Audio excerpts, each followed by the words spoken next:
Acho que eu vou aqui.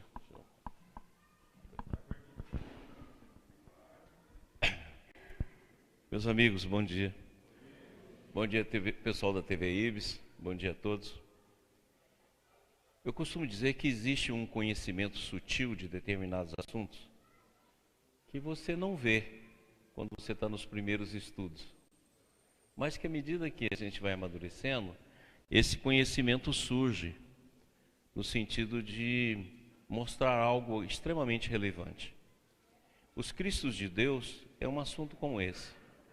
Ele aparece aqui, ali, acolá, isso há muito tempo, e em Rustem encontra um campo enorme, onde ele começa a dizer para a gente de todas essas variáveis, da compreensão maior. Logicamente que a gente falar do Cristo é dificílimo, porque você vai falar de expressões que está muito longe da nossa realidade e da nossa capacidade de entendimento. Mas nós vamos falar sobre os Cristos de Deus. Consequentemente, para poder falar sobre os Cristos de Deus, nós vamos abordar o Cristo nosso, a fim de que a gente possa, a partir daí, falar dos Cristos de Deus. Então vamos lá, vamos começar. Existe um esclarecimento que toda vez que nós vamos falar sobre o Cristo, que a gente tem que levar em consideração. Quer dizer, antes de falar, a gente lembrar de determinados conceitos para que a gente possa falar adequadamente. Então, antes de tudo, nós vamos lembrar disso aqui, ó. Jesus faz assim, ele mesmo faz essa pergunta: que dizem os homens que eu sou? Ou seja, ele está perguntando, ele faz essa pergunta. E essa pergunta serve para nós. Ele não falou o que dizem os anjos, o que dizem os espíritos superiores. Não, quem diz os homens? Nós. Quem dizes que eu sou? E aí,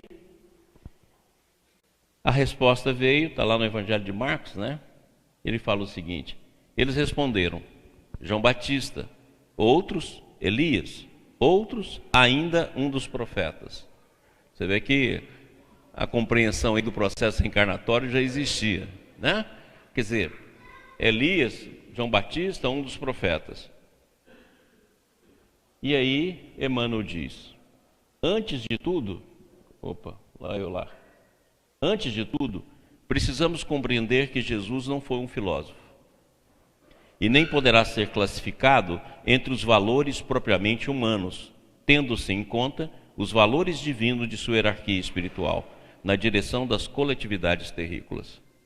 Então, muitas vezes trata Jesus como um santo, um profeta, um filósofo, e Emmanuel fala assim, não, olha, antes de tudo a gente tem de entender que Jesus pertence a uma hierarquia divina, uma hierarquia de valores divinos.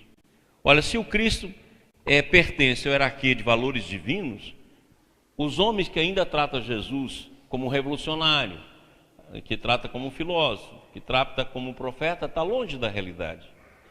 Então, antes de tudo, a gente precisa compreender isso. Jesus não foi simplesmente um profeta, Jesus não foi simplesmente um filósofo. Por quê? Porque ele pertence a uma hierarquia de valores divinos. Compreendido isso, Emmanuel continua. Olha aqui que ele fala: não julguemos acertado trazer a figura do Cristo para condicioná-la aos meios humanos num paralelismo injustificável. Porquanto em Jesus temos de observar a finalidade sagrada dos gloriosos destinos do Espírito. Nele cessou os processos, sendo indispensável reconhecer na sua luz as realizações que nos compete atingir. Ou seja, não pertence ao nosso mundo, não pertence ao plano da nossa evolução. E ele ainda diz claro, nele cessou os processos.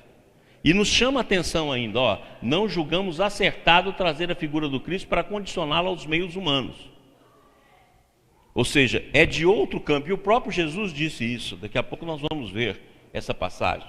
Quer dizer, Jesus deixa claro, e Emmanuel deixa claro, não é filósofo, não é profeta, não é um homem comum, não pertence aos nossos valores, não tem como você classificar ele aqui no nosso mundo. Ele está fora, pertence a uma hierarquia divina, ele pertence a valores superiores, ele não está no campo do nosso meio. E isso anula um monte de opinião que nós temos sobre Jesus. anula um monte de concepções. E hoje em dia tem em moda, né? Tem muita coisa sendo falada do Cristo que não tem absolutamente nada a ver. Porque não pertence a esse meio. Feito isso, aí Jesus volta a perguntar: que pensais vós do Cristo? De quem é filho? Né? Quem pensais vós do Cristo? De quem é filho? Vamos ver a resposta? Aí, olha o que os judeus disseram. Eles lhe disseram-lhe: de Davi. Disse-lhe ele: como é que então Davi em espírito lhe chama Senhor, dizendo: disse o Senhor ao meu Senhor: assenta-te à minha direita, até que eu ponha os teus inimigos por escabelo de teus pés. Se Davi, pois, lhe chama Senhor, como é seu filho? Então, sempre falou isso, que Jesus, né, pertence à família de Davi, ou seja, tem como pai Davi. E o próprio Cristo diz como? Se o próprio Davi, ao escrever lá o Salmo, chama a mim de Senhor, como é que eu sou filho dele? Para mostrar o quê? Que ele não pertence aos condicionamentos humanos, não pertence à hierarquia humana. Nele cessou os processos. Que processos? Processos evolutivos. O Cristo é o espírito sistêmico, o espírito que volta ao sistema. Nele cessa. Não adianta você classificar ele aqui. Ele não pertence a essa classificação. E nem é filho de Davi. Filho de Davi como? Se o próprio Davi me chama de Senhor, como é que eu sou filho dele? Então, consequentemente, não pertence à linhagem genética, não pertence ao mundo carnal, não pertence à dimensão de queda onde nós existimos, não pertence a essas variáveis que nós costumamos classificar as pessoas.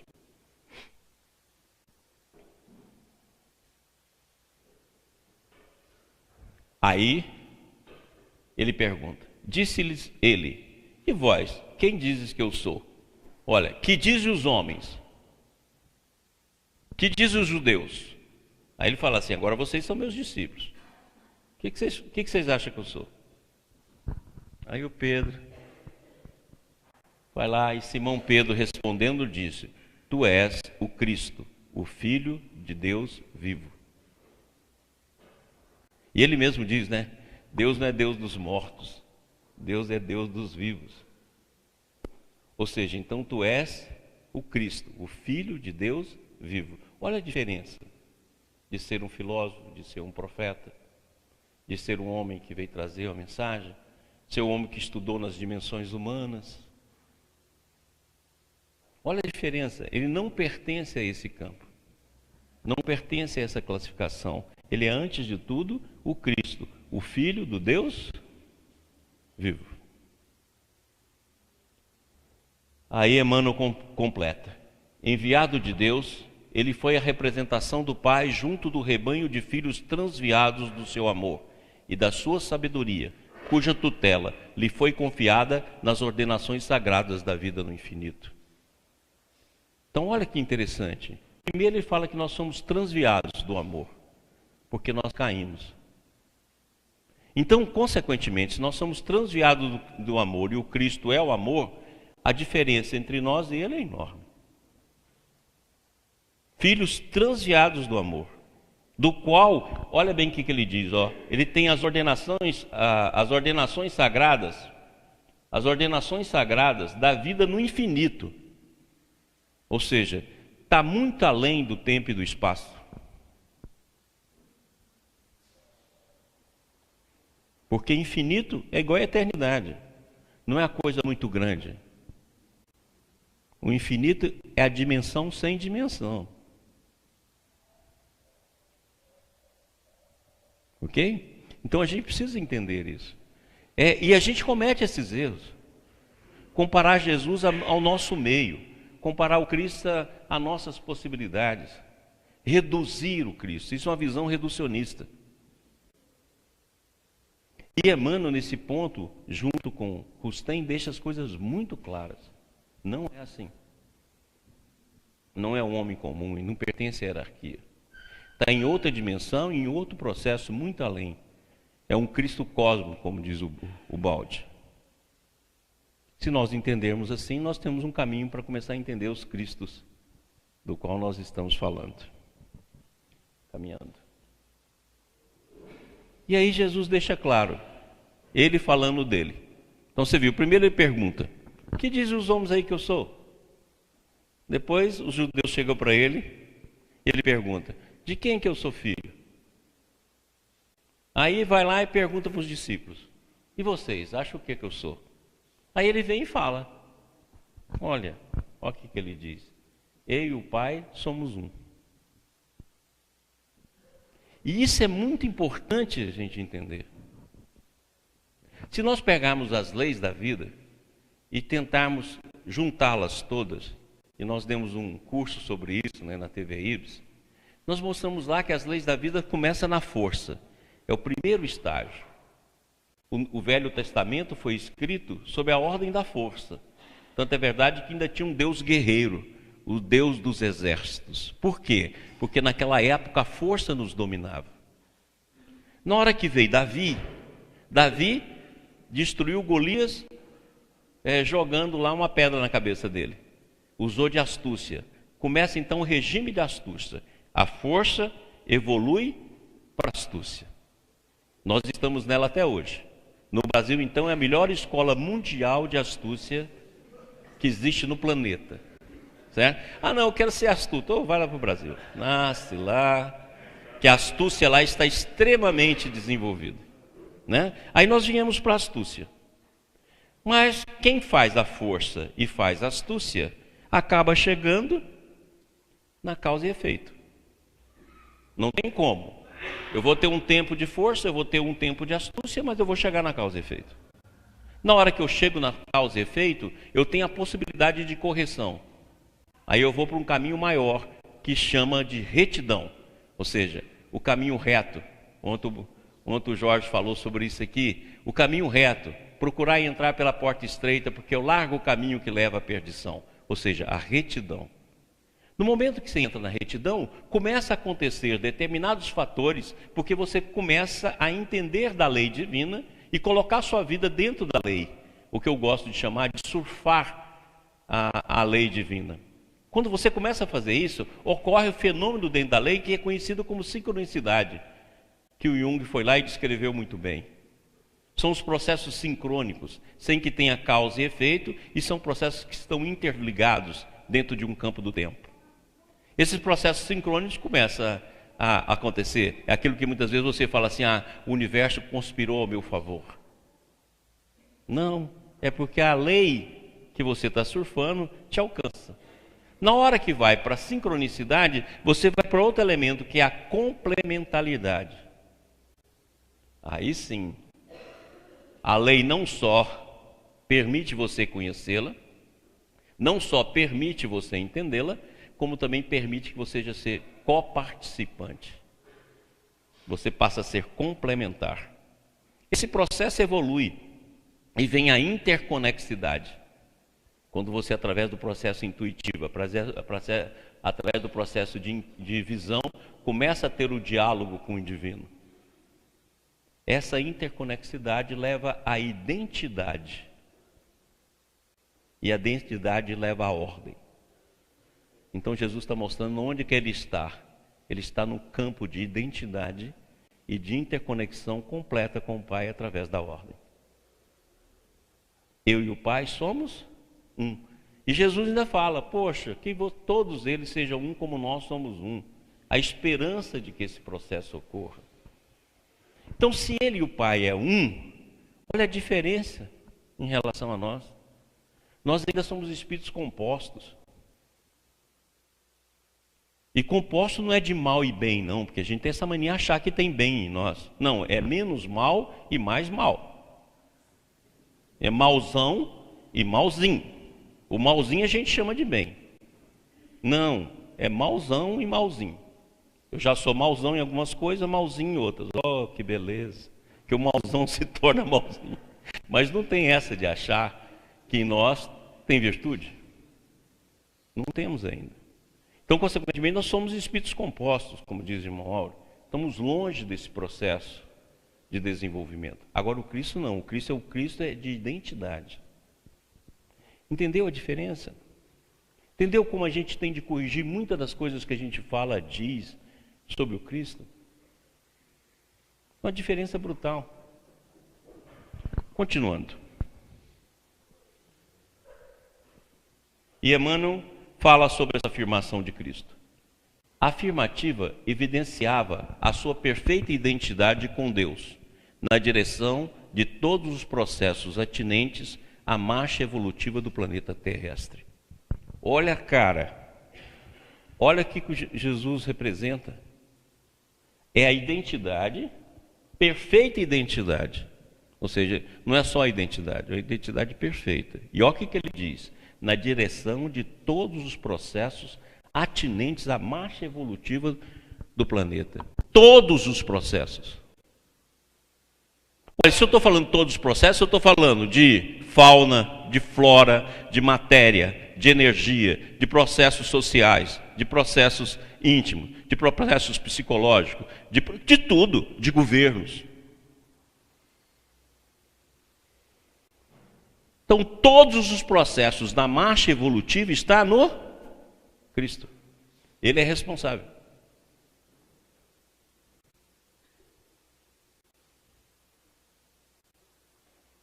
É por isso que ele vai dizer: eu sou o caminho, a verdade e a vida. A gente interpreta isso e fala: não, mas também tem verdade lá em Buda, tem verdade lá em Forri. Olha, se eu sou o caminho, a verdade e a vida, eu sou o amor que rege tudo isso. Então, é importante demais a gente começar a compreender. E isso é coisas sutis, que muda muito das nossas concepções. Igual fala assim: não, Jesus estudou com Zé Sênia, Emmanuel deixa claro, ele não precisou de nada disso, ele era sempre espírito. Que estudou, meu amigo? A escola dele é a escola do infinito. Então a diferença é muito grande considerar Jesus no meio como fosse um profeta, um filósofo, alguém que fosse. Não, ele é sempre espírito.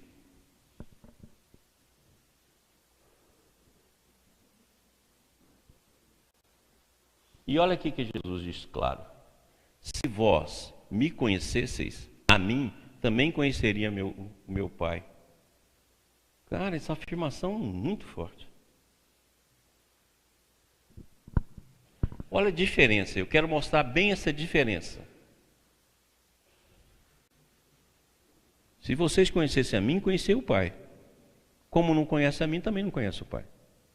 Então o segredo é conhecer o Cristo. Isso é muito claro, porque é uma identidade. E ele ainda fala, ainda corrige, quer ver aqui? Ele fala com Filipe: estou há tanto tempo convosco e não tendes conhecido, Filipe? Quem me vê a mim, vê o Pai. E como dizes tu, mostra-nos o Pai. Ou seja, não é expressão. Eu chegar aqui e falar: eu, mas o Jorginho estamos unidos, mas o Júlio pela vida eterna. Vai conversa fiada. Agora não, eu tenho identidade com o Pai. Se você me vê, você vê o Pai. Ora, é totalmente diferente. E diz para o discípulo dele: uai, Filipe, que pergunta é essa? Mostra-nos o Pai. Você está tanto tempo comigo e não sabe que na hora que você me vê e me compreende, me ama, você está amando o Pai? Um processo de identidade. Por isso que é hierarquia sagrada. Por isso que é valores divinos. Totalmente diferente da nossa visão comum. E Rustem fala o seguinte para nós: que ele é fundador do nosso mundo, mestre, protetor e governador. Fundador, porque ele vai construir todo o nosso planeta. Ele é mestre, e ele mesmo diz: vós me chamais de mestre. Tem certeza, eu sou. Ou seja, mestre, aquele que ensina, aquele que conduz, né? Protetor, porque está dirigindo toda a nossa marcha evolutiva. E governador, porque dirige. E tem de dirigir contando com os homens, Muitas vezes fala, mas como é que o Cristo dirige e os governos humanos vai para tantos momentos sem nexo? Porque nós temos a liberdade e nós vamos ter de trabalhar com esses valores. A gente esquece que a pessoa, quando eleita, ela não é eleita porque alguém votou nela, porque a maioria tem a mesma configuração dela. Os nossos dirigentes são espelhos dos conteúdos psíquicos que nós carregamos. Ninguém chega no poder sem ter identidade com aqueles que eles vão dirigir. É por identidade psíquica. Só que quando ele chega lá, a gente reclama dele. Ah, ladrão sem vergonha. Olha no espelho, você também é. E se te desse a mesma responsabilidade, talvez você fizesse coisa pior. Então ele tem de dirigir dentro desse contexto. Aí fala, mas como é que o Cristo vai dirigir dentro do contexto? Um degrau em cada posição alcançada. Dirigente A, nós vamos conseguir com ele isso, isso e isso. Dirigente B, isso, isso, isso. E daqui a pouco, com o tempo, se constrói um processo que vai se aperfeiçoando dentro do campo da lei e dentro do campo das ações sociais. É dificílimo, porque você tem de fazer o mal trabalhar em função da ascensão espiritual. Mas você vai conseguindo, vai fazendo. Porque não tem outra coisa. Tem de usar o que tem.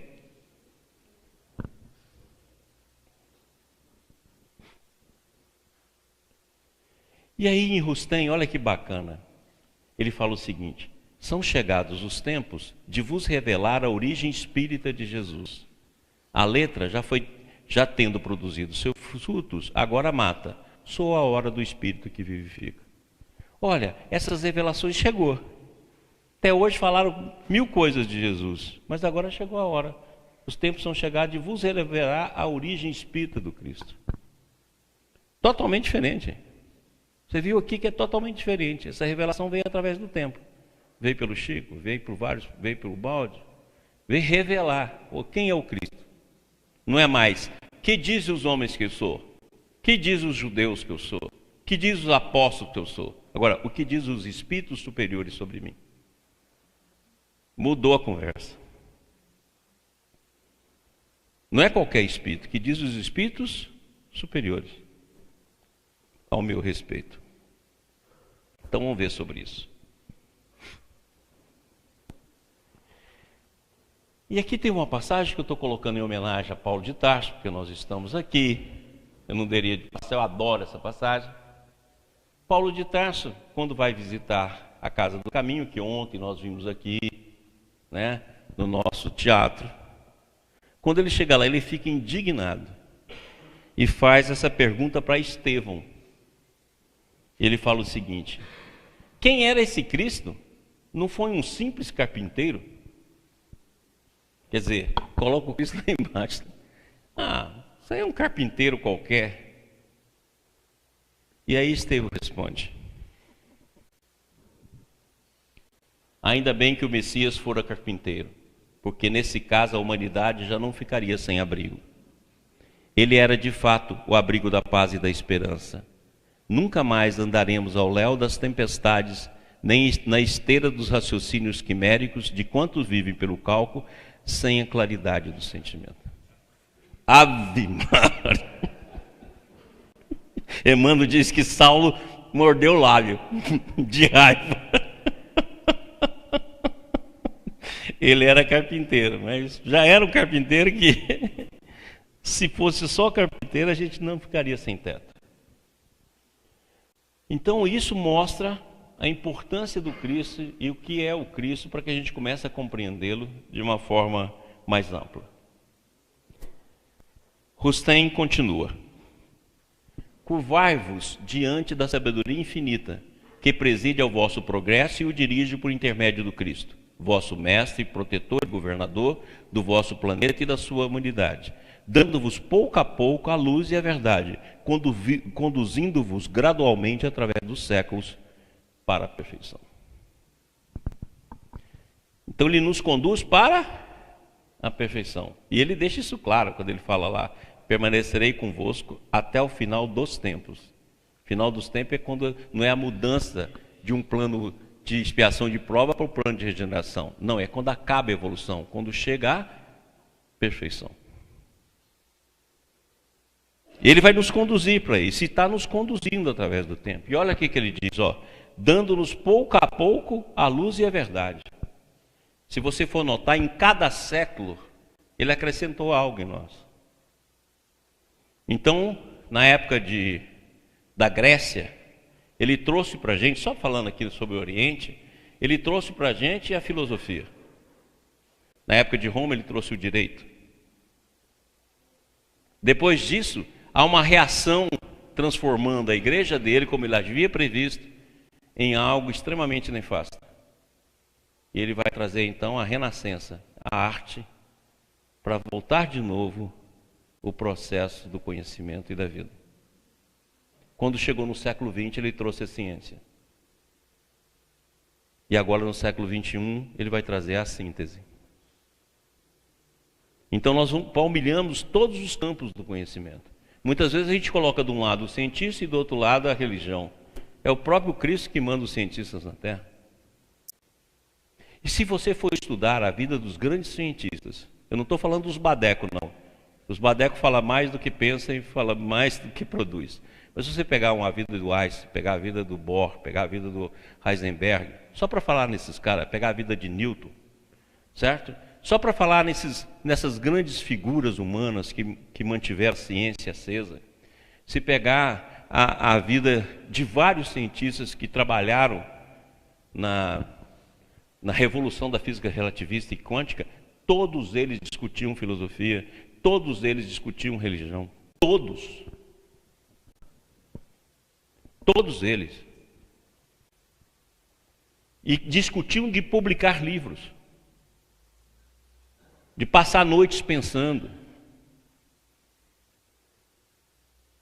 Então não era esse materialismo que a gente acha que vê. Materialismo vê muito de badeco. Desses cientistas todos geniais que eram materialistas, era o Dirac. Mas fora disso, até o Feynman, que também não falava muito, tinha efeitos físicos com ele, que ele não gostava nem de falar, fazia viagem astral, não gostava nem de comentar. E, no entanto, a gente acredita na ciência como materialista é o campo do cientista. Não, a maioria dos badecos que é assim. Cientista realmente, claro, não pensa assim. Porque não tem como. Você chega numa realidade muito além daquilo que você consegue ver. Então, consequentemente, a ciência vem com os enviados do Cristo, que vai abrir as portas para as dimensões superiores. Também eles são enviados. Aí o Rustem define: espírito perfeito, puro entre os mais puros. Espírito perfeito, puro entre os mais puros. PT e saudações. É outra hierarquia que preside sob a sua direção os destinos ao desenvolvimento e ao progresso do vosso planeta e da sua humanidade, encaminhando-os. Jesus, cuja pureza, cuja perfeição se perde na noite da eternidade, Espírito protetor e governador do vosso mundo, vosso e nosso mestre. Obrava sob influências estranhas. Obrava não sob influências estranhas, não por si mesmo. Poder-se, pois, dizer que era impelido pelo Espírito, no sentido de que permitir-lhe a sua elevação e a sua pureza aproximar-se do centro da onipotência. Ele recebia diretamente as inspirações divinas. Se era identidade, como é que vai ter identidade com Deus se não for puro? Eu vou repetir de novo, para guardar isso aqui na cabeça. Para parar de falar de Jesus de maneira infantil. Espírito perfeito, puro entre os mais puros, que preside sob a sua direção os destinos ao desenvolvimento e ao progresso do vosso planeta e da sua humanidade, encaminhando-os. Jesus, cuja pureza, cuja perfeição se perde na noite da eternidade, Espírito protetor e governador do vosso mundo, vosso e nosso mestre. E aí? Opa, voltou. Obrava, não sob influência estranha, por si mesmo. Poder-se-ia, pois, dizer que era impelido pelo Espírito, no sentido de que, permitindo-lhe a sua elevação e a sua pureza, aproximar-se do centro da onipotência. Ou seja, a onipotência é divina, não é um médium intuitivo. É um outro tipo de processo. É a interligação com o divino. Ok? Continuando com Rustem. Porque há Jesus, Espírito perfeito, que conhece na imensidade todos os fluidos, todas as suas propriedades, todos os seus efeitos, todas as suas combinações e transformações, todos os modos de empregá-los, todos os segredos da vida e da harmonia universais no mundo superiores, ainda os mais elevados, como nos inferiores e no vosso, que conhece a formação, a produção, a manifestação a priori de todos os seres em todos os mundos superiores e inferiores. Está clara a lista? Deixou clara a lista? Ou seja, é uma outra dimensão. Então é o Espírito perfeito que veio até nós nos iniciar no campo do amor. E aí ele continua. Emmanuel agora falando. Para não ter dúvida. Olha o que Emmanuel fala. A verdade é, assim como em vossas construções materiais, todas as obras viveram previamente no cérebro de um engenheiro ou de um arquiteto, todas as formas de vida na Terra foram primeiramente concebidas na sua visão divina. Vou voltar, viu, para TV Ibis. Vamos lá de novo? Olha lá, o que ele diz. Ainda os mais elevados, como os inferiores e no vosso, que conhece a formação, a produção e a manifestação a priori de todos os seres em todos os mundos superiores e inferiores. E vem Emmanuel e fala o seguinte. Todas as formas de vida na Terra foram primeiramente concebidas à sua visão divina. Porque cada forma obedece a um psiquismo. Então o Cristo, para fazer isso, todos os psiquismos em evolução na Terra ele conhecia. Então o Cristo não come só pão de queijo com café conosco, não. Como diz o nosso músico aqui. Ele nos faz. Conhece a fundo o nosso psiquismo. E ele mesmo disse, eu chamo as minhas ovelhas e as minhas ovelhas me ouvem. E eu as chamo pelo nome. Eu conheço. Ora, então todas essas formas foi concebida como um arquiteto. Então quando Emmanuel chega a dizer, a ciência substituiu o nome dele por natureza. E a gente fala isso, ai que natureza linda. Foi o Cristo que fez isso aí, criatura humana. Só para ver você que é espírito inferior, ter beleza, pelo menos você fala, ai meu Deus, que coisa linda. E começa a evoluir, ou coisa ruim. Então esse é o mecanismo. Você vê que não tem nada no mundo que não seja belo. A única coisa que está feia no mundo é o que a gente faz.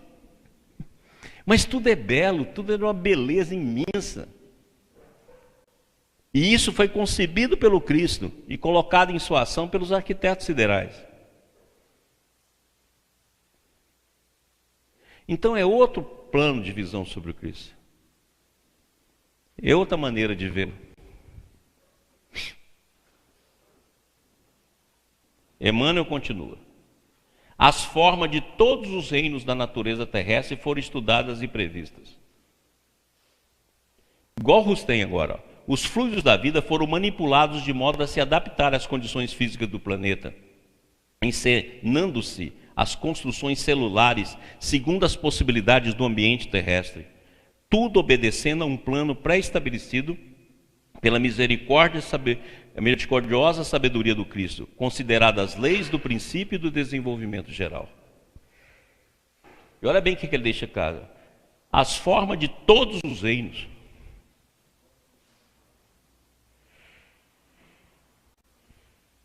Tudo. Então o Cristo já te conhece desde quando você era uma bactéria, criatura. E já era uma bactéria parasita, nem simbiose você fazia. Era parasita. Nem simbiose você realizava. Então significa que esse processo todo que a gente está desenvolvendo, nós estamos desenvolvendo ele com Cristo. E é Ele que cuida de nós. Por isso que Ele foi tão claro: meu pai trabalha e eu trabalho até hoje. Então, e é aquilo que eu brinco sempre, né? Meu pai trabalha, eu trabalho até hoje e vocês não trabalham até agora. Ou seja, não tornou-se co-participante, né, do processo. Emmanuel diz, em Caminho da Luz: é Ele que sustenta todos os elementos ativos e passivos da existência planetária. No seu coração augusto e misericordioso está o verbo do princípio. Então não é simplesmente criar, que a gente tem ideia de que Deus criou e saiu do mundo. O mundo está em criação permanente. O Balde dá uma aula disso na obra dele, mostrando que não existe uma criação feita. Tem uma criação permanente a todo momento. E essa criação, ela é primigênia, ou seja, ela é sempre nova a cada instante. Por isso que ele diz, ó, sustenta os elementos ativos e passivos de toda a organização planetária. Então, assim como existe um sol que nos sustenta na vida biológica, nós temos um sol psíquico que nos sustenta no desenvolvimento da marcha evolutiva. E esse sol é silencioso, porque é um sol de amor que a gente não percebe.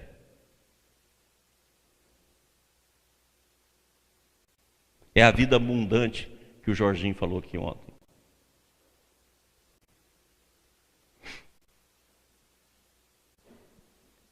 A evolução do Cristo.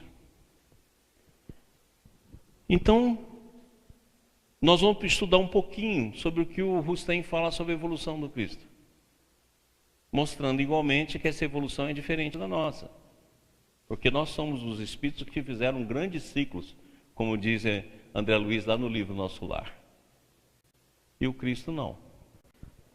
Então, vamos ver como é que foi a evolução dele. Rustem: mas Jesus, espírito puro entre os mais puros de quantos trabalham pelo progresso do vosso planeta e da sua humanidade e pela realização dos seus destinos, era sempre espírito. Notai que, contrariamente a todas as leis a que acha submetido, o espírito encarnado, ele tinha consciência exata de sua origem e a certeza do seu futuro. Isso por si só, espíritas, deveria e deve fazer-vos compreender que seu espírito não fora submetido às leis de encarnação tal como as suportais. Ou seja, ele era sempre espírito. Para poder manifestar, não tinha um corpo grosseiro como o nosso. O nosso é um corpo de luz denso. O dele era um corpo de luz menos denso, é um corpo holográfico ou um corpo fluídico, na linguagem de Rustem. Aí ele continua. Está lá no Rustem: nenhum de nós, nenhum de vós, que vos dirigimos a vossa marcha, pode dizer que jamais faliu. Mas todos poderemos alimentar a esperança de participar da pureza de Jesus e da sua felicidade, pela nossa perseverança na prática do bem e no estudo constante das verdades eternas. Então todo mundo que está nesse mundo, inclusive como mentor, caiu. Só um que não, o Cristo, que fez a sua evolução em linha reta. O resto é tudo farinha do mesmo saco. Só que tem um saco mais escuro, que a gente participa dele. Agora, Emmanuel falando a mesma coisa e confirmando o mesmo dado para que a gente não tenha dúvida. Todas as entidades, olha bem a palavra lá, todas as entidades espirituais encarnadas no orbe terrestre são espíritos que resgatam ou aprendem as experiências humanas após quedas do passado. Todas, com a exceção de Jesus Cristo, fundamento de toda a verdade nesse mundo, cuja evolução se verificou em linha reta para Deus. Exatamente o que Rustem fala. Então, todas as entidades, está incluído nós e os mentores, fizeram a queda. Fizeram a queda e participaram da evolução cíclica. O Cristo teve evolução em linha reta.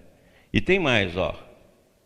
A única exceção, está bem tal, com exceção de Jesus Cristo, fundamento de toda a verdade neste mundo, cuja evolução se verificou em linha reta para Deus. Isso está em Rustem. E ele deixou bem claro isso. Fala assim, Jesus falou sobre isso. Olha o que ele disse. Vós sois daqui de baixo. Eu sou lá de cima. Vós sois deste mundo. Eu deste mundo não sou. Ele fala o que nós estamos estudando aqui agora. O papo é o seguinte, ralé, vocês são daqui.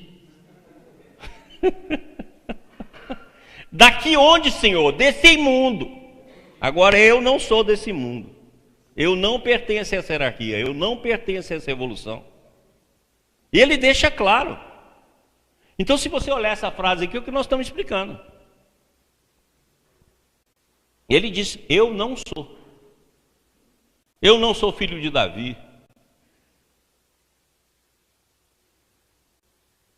Filipe, se você me vê, você está vendo Deus.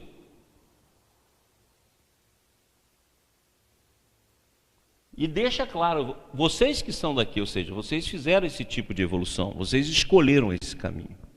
Eu não escolhi esse caminho.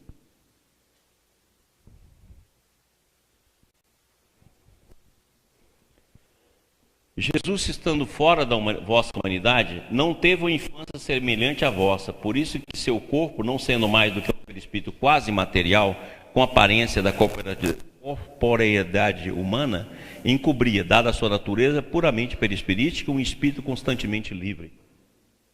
Então não precisou da colaboração de ninguém. Vivia aqui na terra como espírito. E Hussein fala, aquilo que a gente sempre pergunta, o que Jesus fez do 12 aos 33 anos? Viveu como espírito, esperando os apóstolos amadurecerem, para ele poder trazer a mensagem.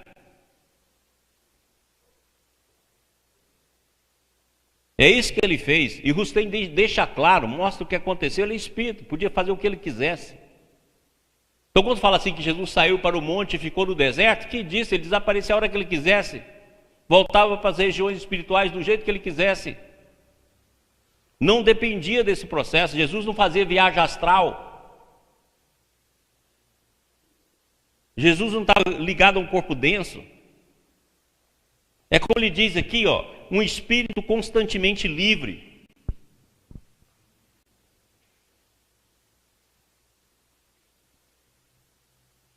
Pessoal, existe um conceito na física quântica que fala o seguinte, que se você pegar um átomo que vai deslocar do A para um ponto B, ele não percorre apenas o caminho do A ao B, mas percorre todos os caminhos possíveis de A para B. Então um átomo, antes de percorrer o caminho de A para B, ele está em todos os lugares possíveis. Então vamos supor que A da B é sair daqui e até naquela parede. Antes dele chegar naquela parede, ou estar como possibilidade naquela parede, ele percorreu todos os caminhos do universo. Deu para entender isso? Tomara que não entenda não, mas é assim. Aí, para poder colocar no raciocínio, o Feynman normatizou isso aqui, criou uma maneira de a gente poder falar que como probabilidade ele está lá. Mas ele percorre todos os caminhos. Agora você imagina o que é um espírito livre. Se um átomo, no movimento, ele é livre, você imagina o espírito. Aí você fala assim, mas eu não sou assim, por causa da sua mente, criatura. Você coloca a sua mente num cantinho só e fica nela o dia inteiro. Dorme e acorda com ela. Por isso que nós não somos livres. E por que não somos livres? Porque Jesus explicou, vocês são escravos do pecado. E disse, igual o Jorge falou, vocês são filhos do demônio. Vós sois filhos do demônio, ou seja, o que é o demônio? É aquele adversário das coisas divinas. Então é muito diferente. Nós temos de compreender o Cristo sobre uma nova dimensão, sobre um novo processo. Existe um monte de conhecimento disponível para isso, mas é sutil para a gente poder perceber. Agora, se o Cristo é assim, imagina os Cristos.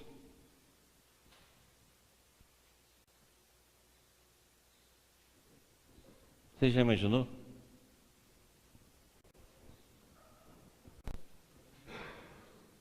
Então agora, a partir do nosso Cristo, nós vamos estudar os Cristos. Então vamos ver um pouquinho sobre isso? Vamos lá. Rustem novamente. Jesus é a maior essência depois de Deus, porém não é a única essência espiritual desse grau. Cada planeta tem o seu espírito fundador, protetor e governador infalível, por se achar constantemente em relação direta com Deus, recebendo diretamente inspiração divina e que nunca faliu. Está claro aí? Você fez essa pergunta ontem. Ou seja, lá, ó, todo mundo tem um Cristo. Todos têm um Cristo. Fundador, governador, diretor que dirige a marcha desse mundo. Então o Cristo não é o único. Não é o único. São vários Cristos.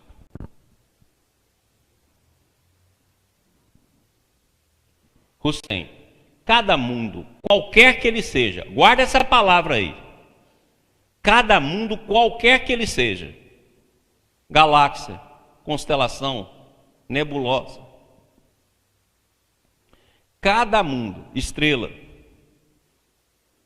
qualquer que ele seja, tem um protetor e governador, um Espírito. Um Cristo de Deus, cuja perfeição se perde na noite das eternidades, infalível, que nunca faliu, que tendo presidido a formação, se acha encarregado do seu desenvolvimento e do seu progresso, assim como de todos os espíritos que o habitam, a fim de conduzir à perfeição. Todos. Está claro aí? E daqui a pouco eu vou falar uma besteira aqui baseada nisso, tá bom? Besteira mauricística, mas vai estar baseada nisso aqui.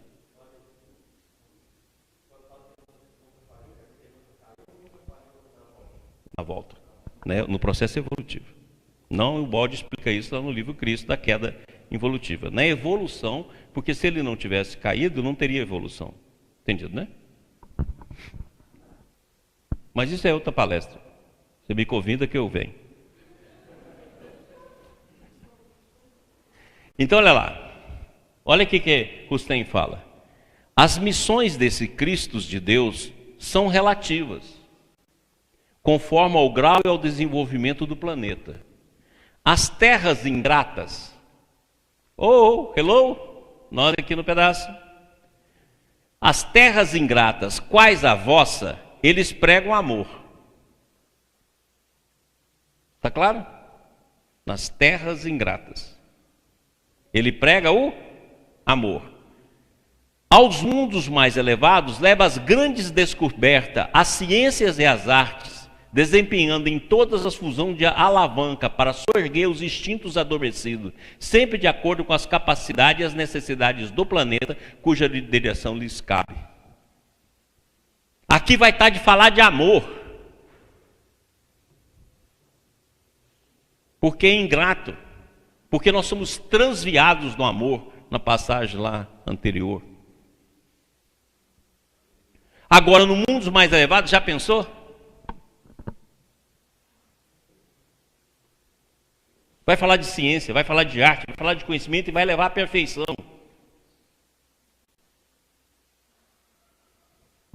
E olha o que ele diz. Quer ver? Vamos mais um pouquinho aqui. Para não deixar claro, né? Para deixar bem claro. Rustem. quaisquer que seja a inferioridade ou a superioridade dos mundos confiados ao seu governo, é sempre com máximo zelo que desempenha missões que lhe toca, seja em Marte, seja na Terra, seja em Vênus ou seja em Júpiter. Aí você fala assim, não, mas o homem mandou uma sonda lá em Marte, não tem nada lá. Lógico, como é que vai encontrar alguma coisa lá igual a nós, lá é mais evoluído que nós? Enquanto o homem estiver procurando gente igual a nós, ele vai ter um problema danado. Porque inferno não coloca junto. Tem um aqui, vai ter milhões de anos-luz lá na frente, outro. Não dá para colocar junto, porque senão qualquer mundo que está nos cercando, ele é vazio. Porque ele já fez evolução física, já fez evolução etérica e está na evolução espiritual. Muitas vezes nem na astral está mais. Aí você fala, então por que eles existem? Não desapareceu ainda. Porque senão a gente não existe. Se Júpiter tivesse desaparecido, se Marte tivesse desaparecido, se Vênus tivesse desaparecido, a Terra não existia. Então fica aquela quantidade enorme de átomos lá, esperando ver se a gente evolui. Ou senão cai fora do sistema. Não, meu filho, vai para outro sistema. Aí nós acabamos com esse sistema aqui e começa outro sistema. Como aconteceu? O nosso sistema solar nasceu de outra. Da explosão de uma estrela. Então o nosso sistema nasceu da explosão de outro sistema, de uma supernova. Ora, então para que a gente exista, eles têm de ter corporificação física, mas lá não vai achar vida igual a nós, não. Atrasado nesse sistema é só nós.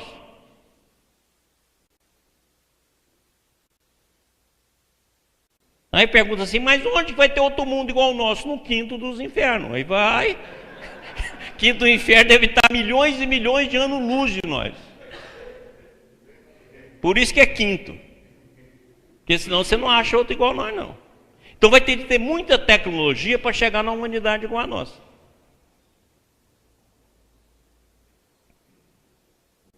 Então quando fala lá, o primeiro homem a pisar na lua, o primeiro homem daqui de baixo. Porque lá já tem homem que não acaba mais. Em corpo físico, porque em corpo astral também já foram muitos. Muito bem. Aí Emmanuel diz o seguinte: se existem esses Cristos todos, esses Cristos formam um campo único. Olha o que ele diz. Reza as tradições do mundo espiritual que na direção de todos os fenômenos do nosso sistema existe a comunidade de espíritos puros e eleitos pelo Senhor Supremo do Universo, em cujas mãos se conservam as rédeas diretoras da vida de todas as coletividades planetárias. Lembra aqui, ó, rédeas diretoras da vida, por isso nós falamos muito da vida no universo.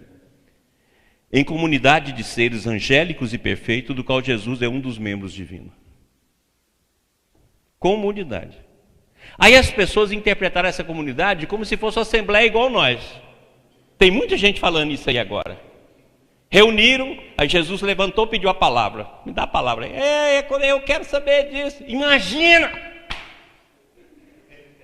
Porque falou que essa assembleia se reúne. Então pronto, vai Jesus lá, de perispírito e tudo. Tudo bem, Cristo? Como é que está lá Marte? E você, como é que está lá Júpiter? Vamos sentar aqui? Aí um cara fala, não, vamos acabar logo com a Terra. Não, calma. Peça a palavra aí. Gente, é muita materialidade. Nem a TVI foi convidada para filmar lá a Assembleia e transmitir. Cara do céu, olha como é que a gente é material. Logicamente que quando Emmanuel está falando de uma Assembleia crística, ele está falando que o balde fala sobre os noures. Cristo é uma noure. E não é corrente de pensamento igual ao nosso, não. Tem muita gente que fala de noure como assim, correntes de pensamento. Ô ignorante! E só é corrente de pensamento aqui embaixo, porque é uma corrente de manifestação superior fora do espaço-tempo. Não é nem vibração, criatura. Agora, para chegar em nós, ela tem de ser vibracional. Senão não chega. Então vão perder essa visão de materialidade, assembleia se reunindo, cada Cristo chegando. Ai, Jesus, discutindo os temas. Qual é a pauta do dia? Ah, Santa Maria, Mãe de Deus. Qual é a pauta de hoje? Leia a reunião interior. Qual o Cristo que vai presidir hoje? Tenha santa paciência. E as pessoas falando isso, normal. Escreve até livro sobre isso. Muito bem. Então olha aqui que o Baldão fala.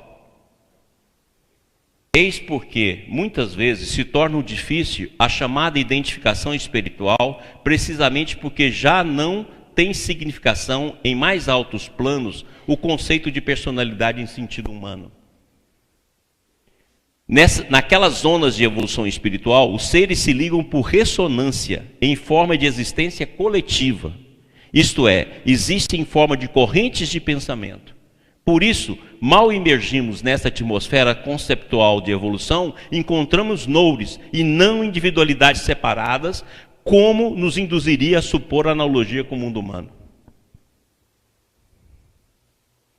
Não tem mais. À medida que você evolui, você forma um campo de ressonância. Se é de espírito puro, é ressonância de alta espiritualidade e de pureza. Não é assembleia nos termos humanos. Não é reunião de assembleia como a gente faz. E aí ele continua. Lá em cima, no alto, a consciência já não aparece com as características unitárias e distintas do nosso plano, mas torna-se um fato coletivo. Não se pode negar que isso desoriente todas as nossas concepções. Nem por isso, contudo, se torna menos verdadeiro. Nada pode alterar-se antes da simples obstinação com que em nossa incompreensão negamos. Encontraremos noures, sempre noures, correntes, não só de pensamento, mas de atração, de simpatia, de amor, através das quais os espíritos se ligam em forma de existências coletivas. Então, quando a noure aproximou aqui da Terra, como Emmanuel fala que já aconteceu isso 3 vezes, é para poder fazer essa vibração, essa manifestação de amor, essa atração e essa ressonância transformar em vibração que caia sobre o planeta. E não para discutir assuntos numa assembleia à semelhança humana.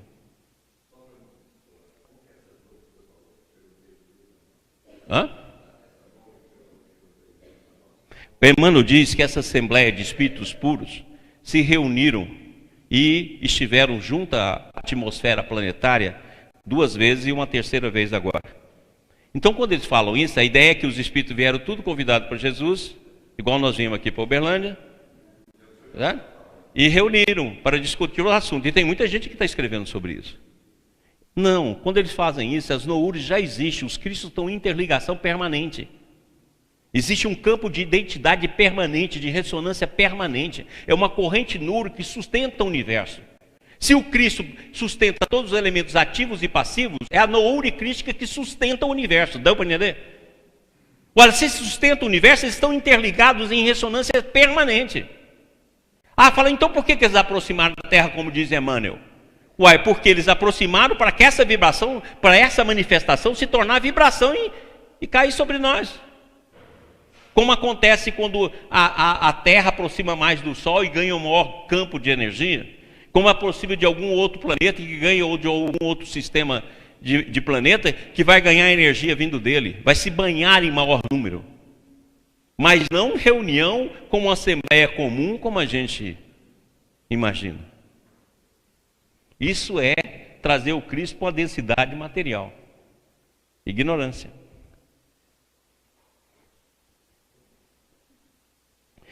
E o Balde diz: foi nesse sentido que falei de Cristo como centro de emanação, fonte de revelação, corrente de pensamento sempre presente que governa o mundo. Então a noure crística governa o universo. Somente essa concepção cósmica do Cristo, muito superior à histórica e humana, pode dar-nos o sentido de sua divindade, de sua presença, atividade e função histórico-social. Ou seja, a partir do Cristo cósmico que vai ter Cristo histórico, e não o contrário.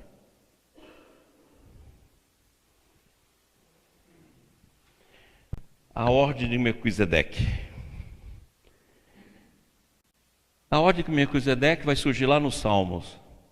Aí depois Paulo vai discutir lá nos Hebreus. Depois Rustem vai discutir isso na obra dele.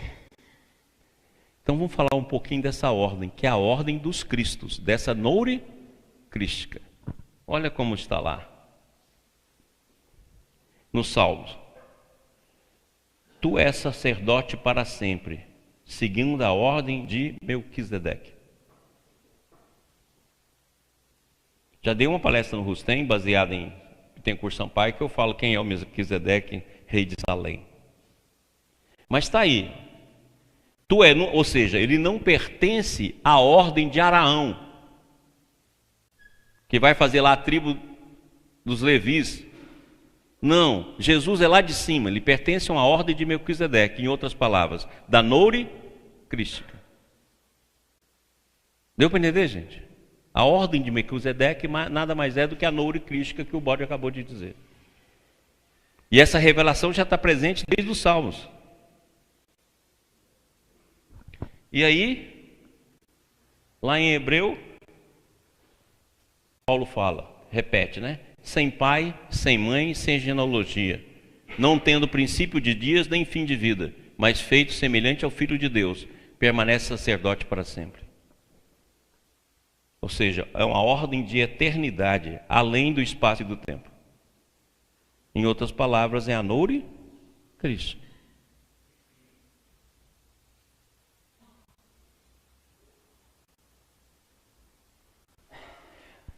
Agora olha que bacana, presta atenção nisso aqui, que daqui a pouco eu vou mostrar uma coisa que é baseada em tudo isso que nós estamos estudando.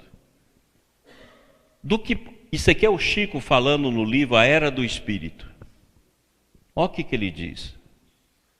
Do que posso pessoalmente compreender dos ensinamentos dos Espíritos amigos, consideramos Jesus Cristo como sendo o Espírito de evolução suprema, em confronto com a evolução dos chamados terrícolas que somos nós outros. Não o Senhor do sistema solar, com todo o respeito que temos à personalidade sublime de Jesus, mas considerando-o como o supremo orientador da evolução moral da Terra. Ora, então nós temos espírito que está numa hierarquia superior ao Cristo. Ou seja, por exemplo, ele deu um exemplo aqui, ó, o Senhor do sistema solar. Todos são Cristos, mas hierarquias diferentes. Aí o Chico continua. O Criador, a nosso ver, conforme ensina espíritos amigos que nos visitam, é o Criador. Não podemos ainda ter outra definição de Deus mais alta do que aquela de Jesus Cristo quando chamou de Pai Nosso. Além disso, a nossa mente vagueia, como se estivesse em águas demasiadamente profundas, sem recursos para tatear a terra sólida. Pai Nosso, Deus Criador do Universo. Então a força de Deus representa ter-se-ia manifestada em Jesus Cristo, para que ele, com um grande engenheiro de mente quase divina, pudesse realizar prodígios sob a inspiração de Deus na plasmagem, na estruturação do mundo maravilhoso que habitamos, mas não consideramos Jesus como Criador, por todo o respeito que lhe devemos. Ou seja, ele manifesta a criação divina. Por isso que ele e o Pai é um. Aí ele continua. Acho formidável o que o professor Herculano Pires disse. Quer dizer que Jesus seria um demiurgo da Terra, e o demiurgo do sistema solar será então um demiurgo da mais alta potência construtora. Pegando a palavra demiurgo aí como engenheiro, como arquiteto, que remonta lá a Platão. Então, nós temos hierarquias dentro da ordem de Melquisedeque, por isso que é a ordem de Melquisedeque, por isso que é a noure crística. E olha o que ele diz, a diferença não está no campo da evolução moral, mas está no campo do potência construtora. Então nós temos o demiurgo do sistema do nosso, mas tem um do sistema solar, ou seja, que dirige todo o sistema solar.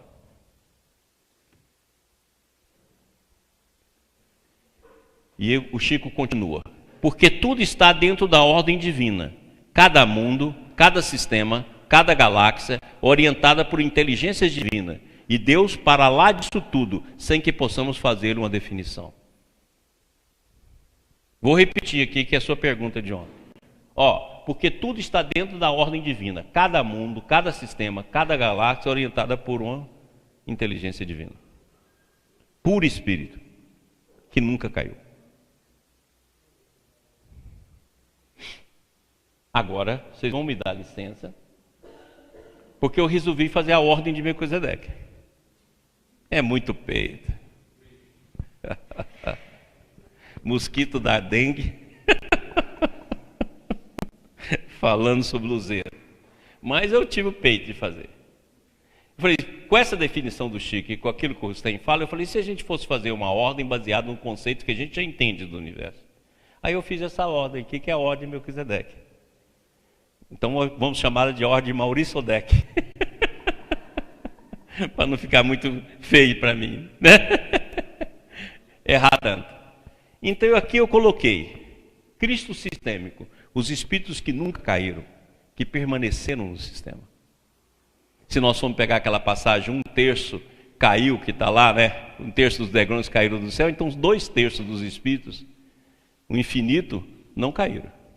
Então aqui está a ordem maior, os cristos sistêmicos. Depois dos cristos sistema, nós temos os cristos metaversos, que é outra maneira de chamar os multissistemas.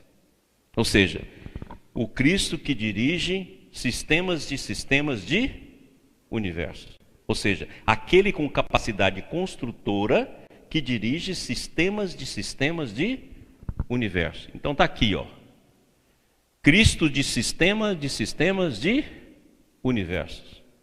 Depois nós temos o Cristo multiverso, que dirige sistema de universos.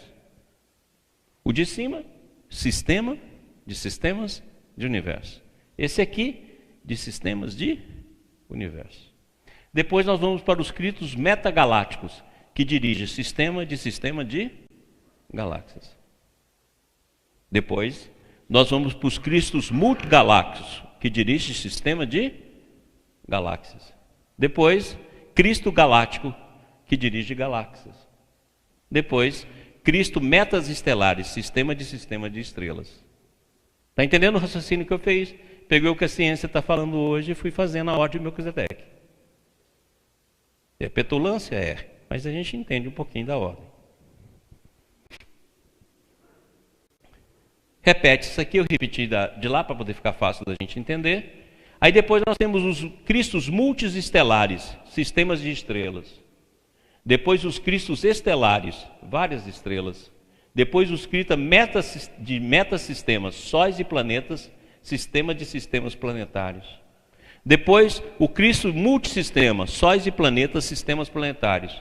Depois o Cristo solar, que dirige o sistema de planeta. Depois o Cristo planetário de mundos divinos. Cristo planetário de mundos celestes.